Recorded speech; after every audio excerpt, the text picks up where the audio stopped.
Baik, selamat pagi semuanya. Izinkan kelompok kami untuk menjelaskan mengenai tipe inovasi produk tour dengan tipe karakter inovasi produk yaitu brand. Baik, untuk pembahasan yang akan dibahas, yang pertama yaitu mengenai inovasi produk tour, yang kedua yaitu mengenai brand, dan yang ketiga adalah contoh dari inovasi produk tour. Baik, untuk inovasi sendiri merupakan pemasukan atau pengenalan hal-hal yang baru atau pembaharuan. Kemudian juga menginovasikan adalah menampilkan sesuatu yang baru. Dapat disimpulkan bahwa inovasi sebuah tindakan untuk berubah atau tidak menutup kemungkinan akan bertemu dengan masalah dan tantangan yang baru, serta tidak bisa menjamin secara pasti bahwa inovasi akan membawa kesuksesan dari tujuan tertentu, tetapi dapat diyakini bahwa dengan berpikir tentang inovasi, khususnya dengan cara yang sistematik, akan meningkatkan peluang untuk terjadi terobosan baru. Kemudian penjelasan mengenai tipe inovasi, yang pertama yaitu innovation is not invention. Inovasi mungkin melibatkan penemuan yang sudah ada, tapi tetap membutuhkan hal penting lainnya, termasuk pemahaman yang mendalam mengenai kebutuhan atau keinginan pelanggan yang sesuai dengan penemuan sebelumnya. Seperti contoh, yaitu bagaimana cara kita bekerja dengan kolega atau partner yang lain, dan bagaimana itu akan sebanding dengan apa yang akan didapatkan seiring berjalannya waktu. Kemudian untuk tipe yang kedua, innovations have to earn their keep. Inovasi harus dapat mempertahankan ide-ide dari inovasi tersebut, termasuk implementasinya serta mendapatkan timbal balik dari hasil inovasi sebagai salah satu tujuan utama dari inovasi tersebut. Untuk tipe selanjutnya akan dibantu dijelaskan oleh Samuel, silahkan. Baik, terima kasih Maura. Yang ketiga ada very little is truly new in innovation. Jadi perubahan sekecil apapun dalam merencanakan suatu inovasi ini harus benar-benar diperhatikan secara detail. Oleh karena itu akan mempengaruhi apa yang sebelumnya sudah dilakukan. Oleh karena itu, dalam menciptakan inovasi juga harus ada yang tetap dipertahankan keasliannya. Lalu yang selanjutnya ada think beyond products.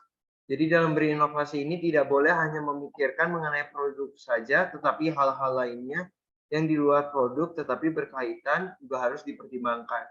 Seperti contoh dalam berinovasi dalam suatu perusahaan bisa melakukan cara-cara baru dalam suatu sistem yang digunakan dalam perusahaan tersebut untuk menghasilkan suatu produk dan lain sebagainya. Baik, yang selanjutnya ada pengertian dari brand ini. Berdasarkan hasil diskusi kami, brand ini adalah mewakili apa yang ditawarkan dari sebuah bisnis. Brand adalah karakter, kumpulan pengalaman dari apa yang konsumen rasakan dan pikiran ketika mendengar dan melihat produk Anda.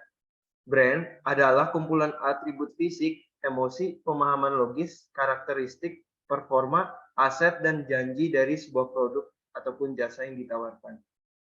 Baik, selanjutnya akan dilanjutkan oleh rekan saya. Kita lihat, dipersilakan.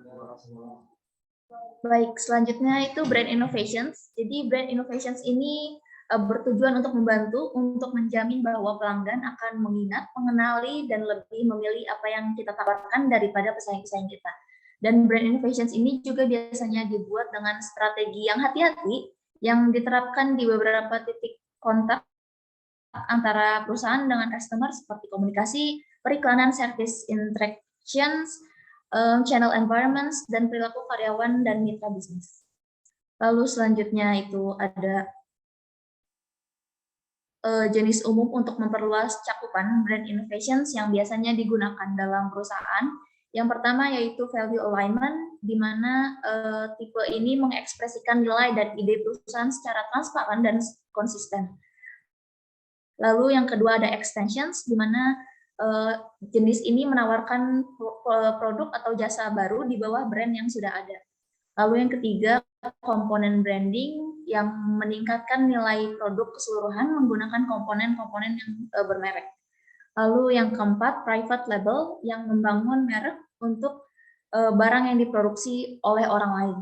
Lalu selanjutnya boleh dilanjutkan.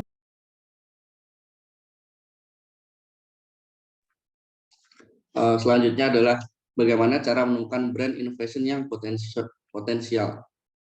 Cara menemukan brand innovation yang potensial dapat dilakukan dengan memastikan bahwa apakah perusahaan tersebut memiliki identitas yang jelas dan memiliki keunikan tersendiri daripada para pesaingnya. Lalu yang kedua, apakah brand dari perusahaan tersebut sudah dipakai oleh perusahaan lainnya. Lalu yang ketiga, apakah perusahaan telah memperluas brand mereka ke beragam bisnis atau menggunakan brand itu untuk mendorong integrasi dan konektivitas di seluruh penawaran yang dilakukan. Lalu yang terakhir yaitu, apakah pelanggan dari perusahaan menganggap diri mereka sebagai bagian dari pusat pergerakan di sekitar brand tersebut.